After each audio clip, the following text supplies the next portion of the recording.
PSA 9, LOB, Blue Eyes White Dragon, First Ed, $350 to $400. PSA 10, First Ed, LOB, Blue Eyes White Dragon, $800 to $1,100. Why is there such a difference in price between a PSA 10 and a PSA 9 of the same card?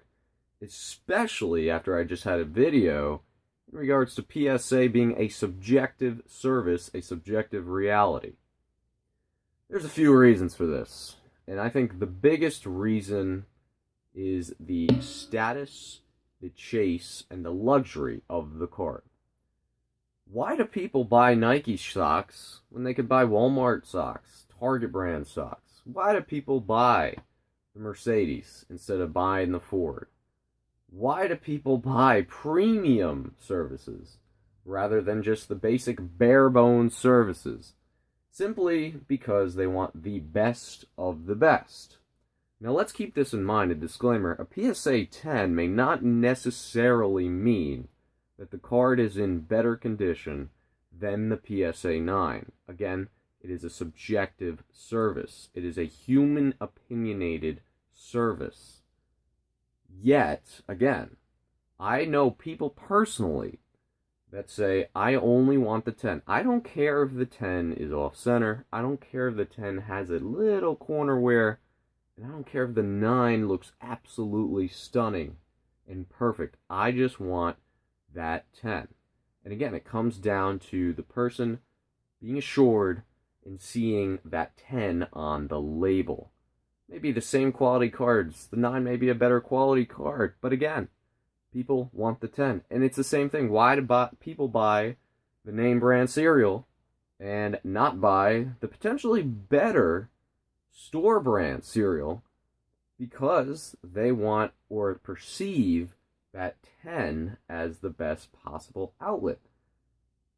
And it is kind of sad from my perspective because, a lot of people do say, buy the card and not the grade.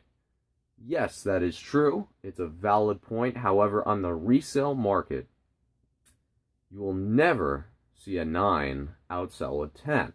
You will never see that happen.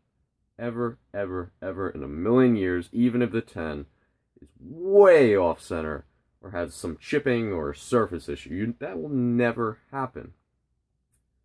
Again, another reason why people will buy the 10s rather than the 9s or pay a super high premium for the 10s rather than the 9s is simply because the 10s are a great investment piece.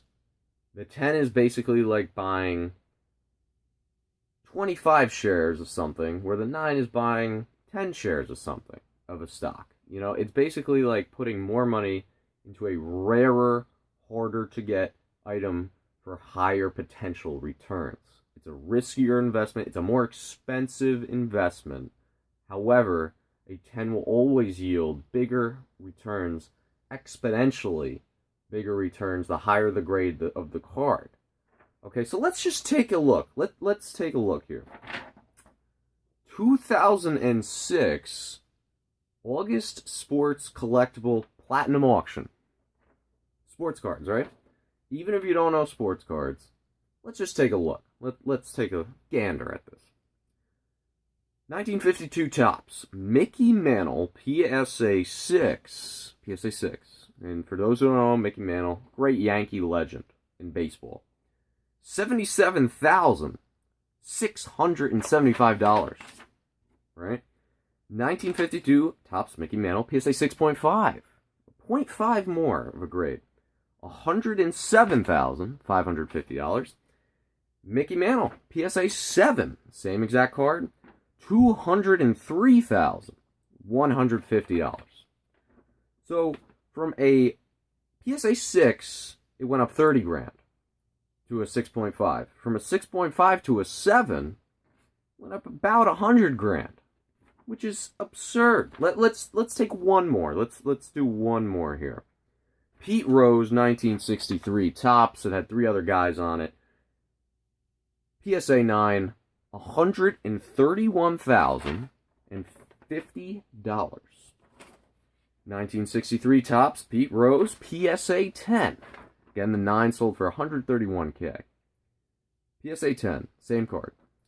$717,000. So that was about a $550,000 to $600,000 increase from a 9 to a 10 of the same exact card. Yeah. And you thought Yugioh, where the 10 is selling for $1,000 and the 9 is selling for $400, is crazy. Some of these old vintage cards, I repeat, $717,000. And again, this is from a 2016 documented official auction. You never even hear about this stuff. But why do people spend the $550,000 more for that 10? What? They're out of their mind. Again, it's because they're putting that money into that card for an investment purpose, because they know that $700,000 that they just spent for that 10, you know how much that's going to be worth in 20 years? Well, it could be worth $1.5, $2 million 20 years from now. And that's solid returns. That's better returns than if you were to put it into a bond or mutual fund, whatever it may be.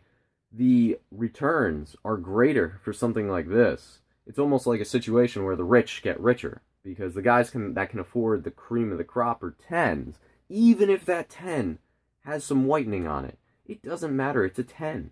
And as seen as a 10, it's an investment piece. And when they have that investment piece, the exponential growth could be potentially huge. So again, recap, summary, PSA 10s for status, for the number, for luxury, for an investment, for exponential growth. That is why, no matter what the card looks like, a PSA 10 card will always be significantly higher than a PSA 9 card. Even if the condition of the card looks worse than the 9, it will still always be very, very much higher than that of a 9. And again, as mentioned in the other video, PSA is a very subjective service. And, a difference between one guy's 9 and one guy's 10, you're talking hundreds of thousands of dollars on some of these cards. Very crazy stuff, but again, it is the truth, it is the reality, and we have to accept that for what it is. Yu-Gi-Oh! Tube signing out. Hope you enjoyed. See you guys later.